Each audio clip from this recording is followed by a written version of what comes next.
Bueno, observen que el tema de hoy es conocer algunas cosas de lo que es variable compleja.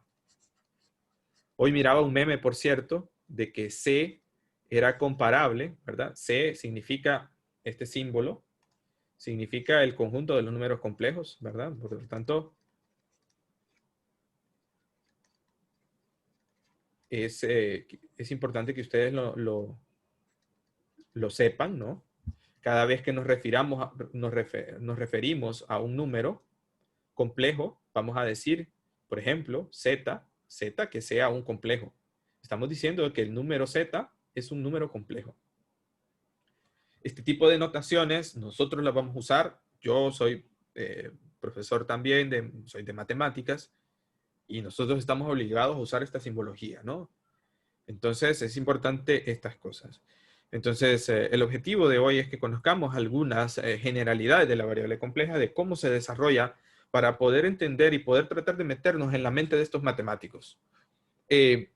Específicamente, eh, antes, ¿verdad? En la antigüedad, en los tiempos de la antigua Grecia, hablar de números negativos era hablar de temas oscuros, ¿de acuerdo? Era hablar de situaciones que eran tabús, ¿de acuerdo? Eran tabús matemáticos. Hablar ahí era como meternos en el inframundo. Por favor, no toquemos los números negativos, ¿verdad?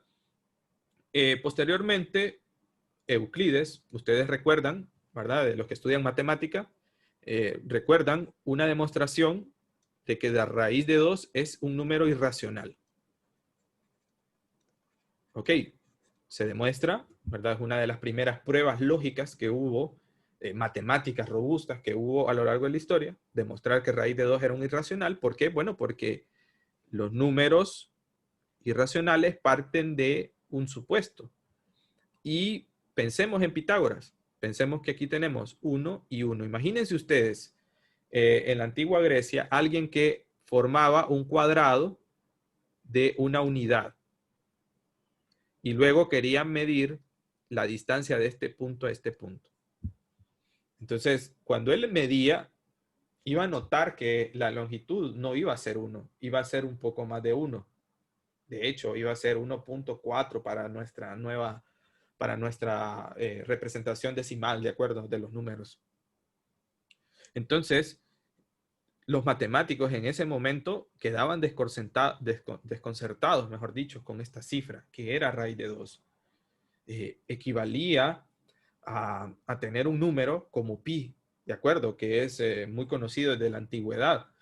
Pero, ¿dónde clasificamos ese tipo de números? ¿Cómo los clasificamos? Hoy en día sabemos que es un número irracional. Entonces, a lo largo de la historia, hacerse la pregunta de cómo una raíz pudiera tener un número negativo era meternos a otro tabú, ¿verdad? Era meternos a otro tabú. Entonces, ven cómo a partir de una simple figura geométrica como un triángulo rectángulo, llegamos al concepto de los radicales y de las raíces y de los números irracionales. Y posteriormente, muchos siglos después, estamos hablando, imagínense que estas cuestiones, estamos hablando de alrededor del año 2008, del año 280 antes de Cristo. Y cómo podemos pasar en una línea de tiempo hasta el siglo XVI, alrededor del año 1545 después de Cristo, donde lo que tenemos es, ¿cuántos siglos de diferencia? Estamos hablando de aproximadamente 16, 18 siglos de diferencia. Entonces, llega un momento en el que hay una obra que se llama Ars Magna, y Ars Magna lo que plantea, ¿verdad? Plantea un montón de resultados.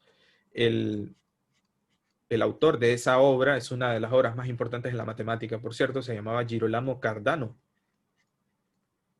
Entonces aquí ustedes, no sé si alguno es mecánico, pero he escuchado hablar de la cruz de Cardán en los automóviles.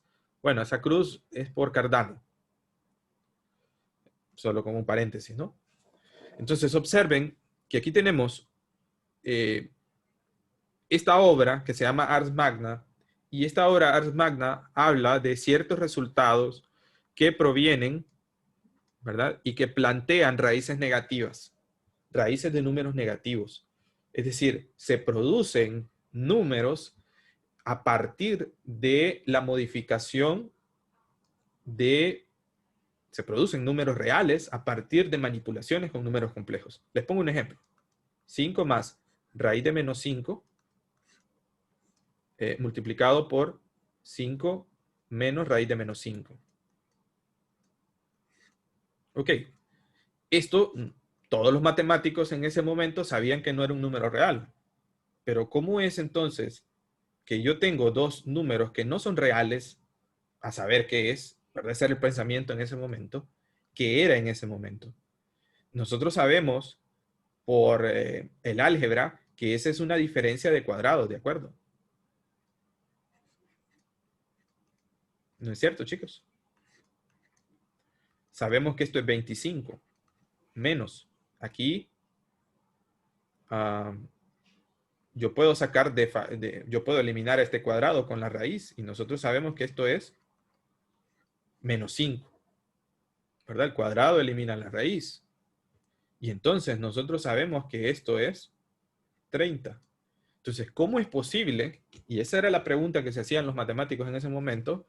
¿Cómo es posible que en esa obra Ars Magna, que entre otras cosas involucra la resolución de ecuaciones cúbicas, ¿verdad? De ecuaciones polinomiales de grado 3, que son ciertas formas y que involucraban raíces negativas?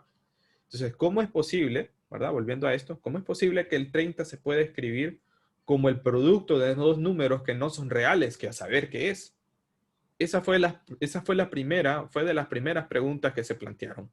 Esto, créanme, que duró hasta más o menos 1750.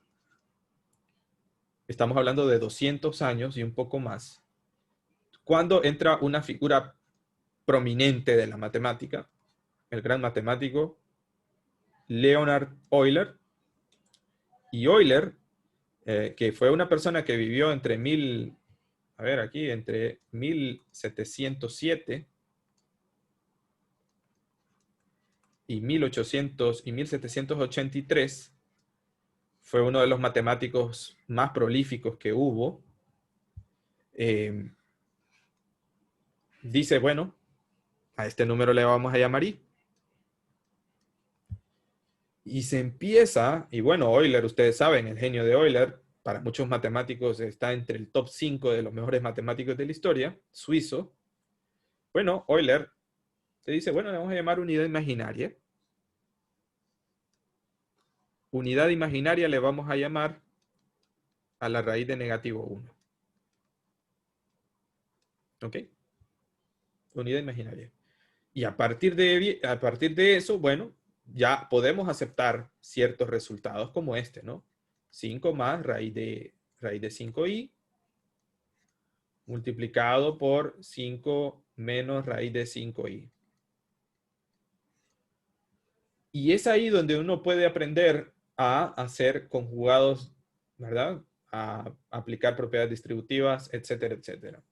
Como ven, es un panorama, es una teoría que costó, digamos, 200 años en ser aceptada, un poco más de 200 años en ser aceptada, pero una vez se llegan a resultados robustos, matemáticos, se empiezan a demostrar teoremas interesantes como la fórmula de De Moivre, que es una fórmula que surge más o menos también en la época de Euler, más o menos en 1730, por ahí.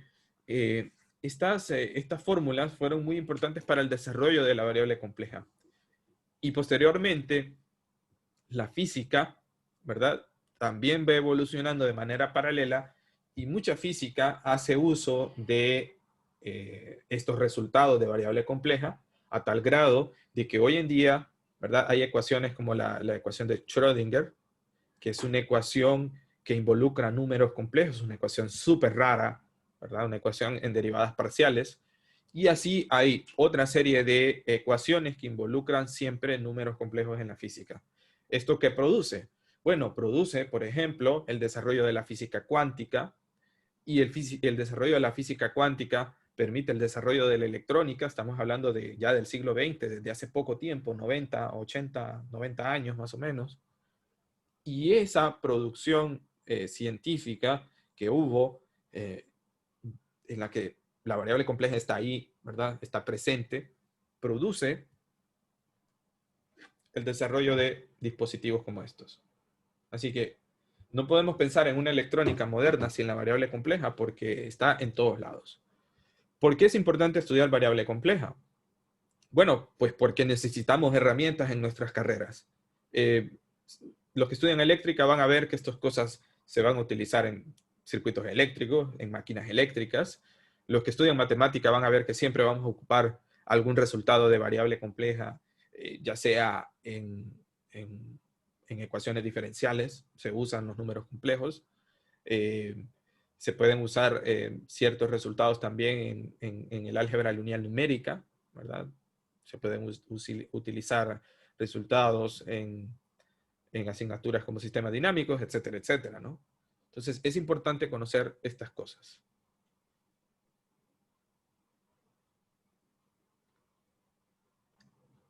Ok, entonces, ¿qué son los números complejos? Primero, debemos de saber dónde están ubicados los números complejos. A ver, nosotros aprendimos que los números naturales era el conjunto de números 1, 2. Esto lo aprendimos en la escuela, ¿cierto? Aprendimos a contar. Luego, en la escuela nos decían que los números negativos no existían y que no podíamos restar 1 menos 3 porque no me iba a dar un natural. Y era lógico, porque si yo resto 1 menos 2, 1 menos 3, no me va a dar un número natural. Pero luego aprendimos que habían números enteros que involucraban también a los números negativos, ¿no? Sería, por ejemplo, puntos suspensivos, menos 3, menos 2, menos 1, 0, 1, 2, 3. Ah, bueno, ¿y esto qué es? Se preguntarán. Bueno, aquí lo que estamos viendo es que los naturales es un conjunto que está contenido en otro conjunto más grande, ¿verdad? Los naturales están contenidos en el conjunto de los números enteros.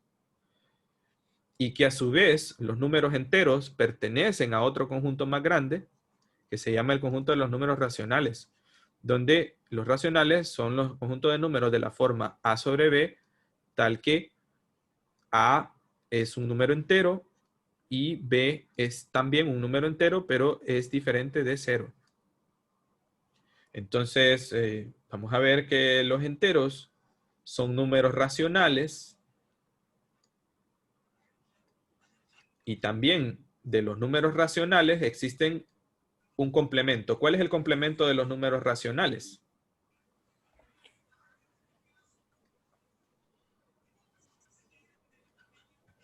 Ok, vamos a ver, lo vamos a poner acá. Miren que este es el conjunto de todos los racionales. Los números que no son racionales se les llaman irracionales. Es decir, son los reales quitándole los racionales. Entonces, está este otro conjunto de números irracionales. Y en esos irracionales, pues ya habíamos hablado de algunos, ¿no? Raíz de 2, pi, etcétera. Los números irracionales también se dividen en dos conjuntos. Los conjuntos de los irracionales trascendentes como pi o como e, y los números algebraicos, irracionales algebraicos, que son los que provienen de ecuaciones polinomiales de coeficientes constantes, de coeficientes enteros reales. Y bueno, entonces si yo tengo todo este conjunto que tengo acá, se le llama el conjunto de los números racionales. Entonces la pregunta es, ¿dónde están los complejos? Bueno, los complejos es un conjunto más grande que todos estos, ¿verdad? Es un conjunto más grande que abarca a todos los reales. ¿Qué quiere decir eso? Que el conjunto de los números reales también son números complejos, solamente que Observen lo siguiente. A ver, todo número complejo se puede escribir de la forma x más y por y. La representación es una representación geométrica similar a la de r cuadrado. A ver, r cuadrado, ¿quién es? Bueno, es el conjunto del plano cartesiano, ¿cierto? Es el plano cartesiano. Entonces, como ven, la representación es igualita. Igualita, ¿no? Hay una relación entre esos conjuntos de números, entre esos conjuntos o en esos espacios vectoriales, ¿no? Entre C y entre R cuadrado. Esto para que lo tengan en cuenta, ¿no? Bueno, a X se le llama parte real del número complejo Z. Y a Y se le llama parte imaginaria del número complejo Z. La parte imaginaria, chicos, es un número real, ¿verdad? Pareciera que entráramos en un conflicto de nombres, ¿cierto? Pero la parte imaginaria es un número real, insisto en eso. ¿Ok? Las representaciones es similar a la de los vectores. Esto lo vamos a ver más en detalle el miércoles. Pero vamos a ver entonces que si yo represento a un número complejo, la representación es una representación vectorial. Un número complejo es un vector. El conjunto de los números complejos forma un campo para los que han estudiado estructuras algebraicas, ¿verdad? En algún momento. Y bueno, estas cosas son muy interesantes, ¿verdad? Repito, esta es la parte imaginaria. La parte imaginaria pues siempre está relacionada con, o según cómo definamos a Z. Entonces la parte imaginaria de Z es Y, es un número real, y la parte real de Z es también un número real.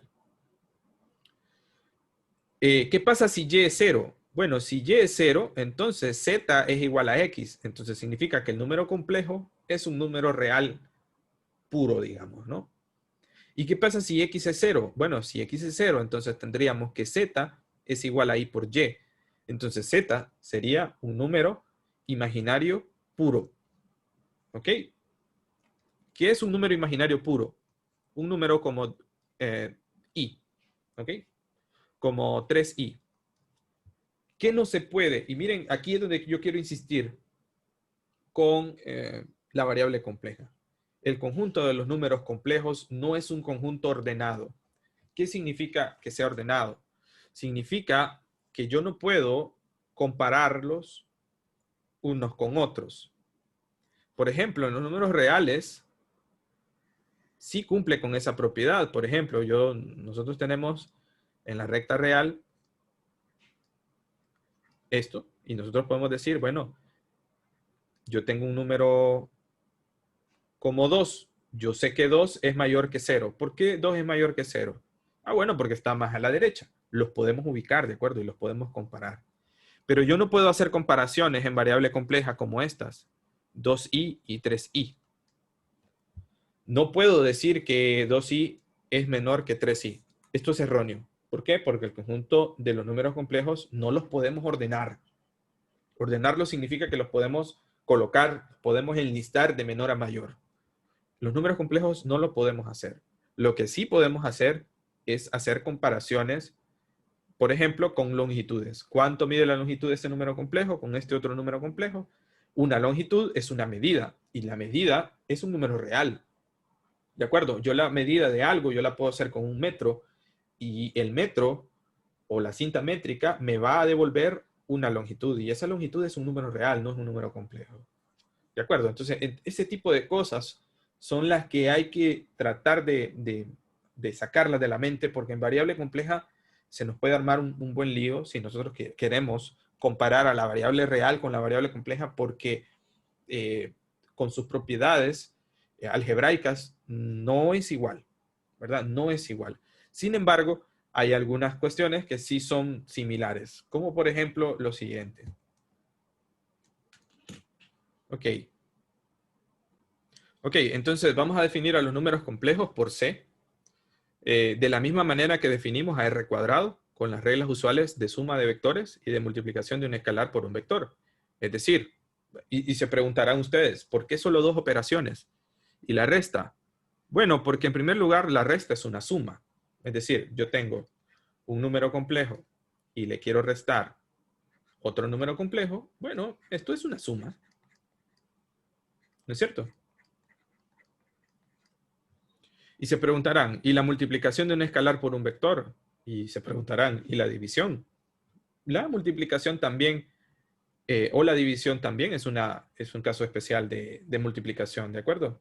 Entonces, si sumamos, podemos definirlo de la siguiente forma.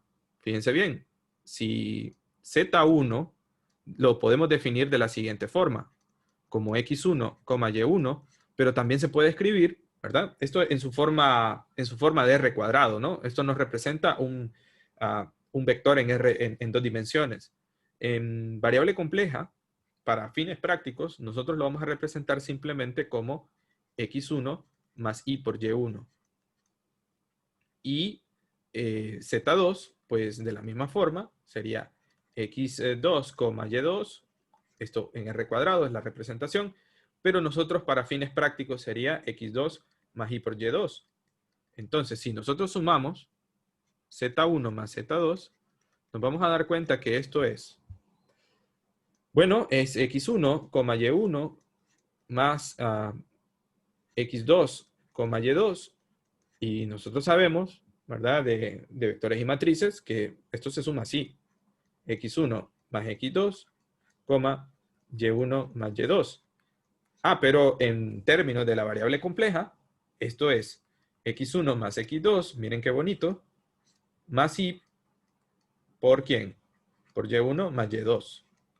Entonces, esta es la forma de sumar vectores, ¿no? Sumamos parte real de un número más parte imaginaria del otro, ¿no?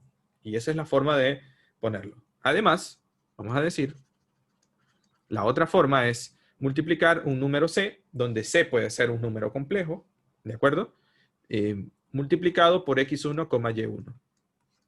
Es decir, esto sería igual a C por X1, C por Y1. Pero en términos de variable real, esto sería CX1 más Y por CY1, donde C es un número complejo. Entonces, teniendo esto, lo que vamos a hacer en la próxima reunión es tratar de hacer algunas cuantas operaciones, ¿de acuerdo? Hay una representación cartesiana, ¿verdad? Como ven, el mismo C es R cuadrado, así que hay una representación cartesiana de vectores, pero también hay una representación polar de vectores. Y vamos a ver para qué nos sirven estas representaciones polares, porque hay situaciones en las que las representaciones cartesianas no nos sirven o no son muy útiles. Como por ejemplo cuando nosotros estudiamos cálculo 2, ¿verdad? Cuando estudiamos cálculo 2 vemos que hay geometrías circulares en las que si nosotros queremos plantear una integral a lo largo de un contorno circular, las integrales simplemente se vuelven extremadamente difíciles. Pero si hacemos uso de coordenadas polares, entonces las integrales son considerablemente fáciles de poderlas integrar. Bueno, eso es lo que vamos a ver entonces. Yo les recomiendo que vean los videos que ya están subidos en el aula virtual para poder comprender algunas otras cosas.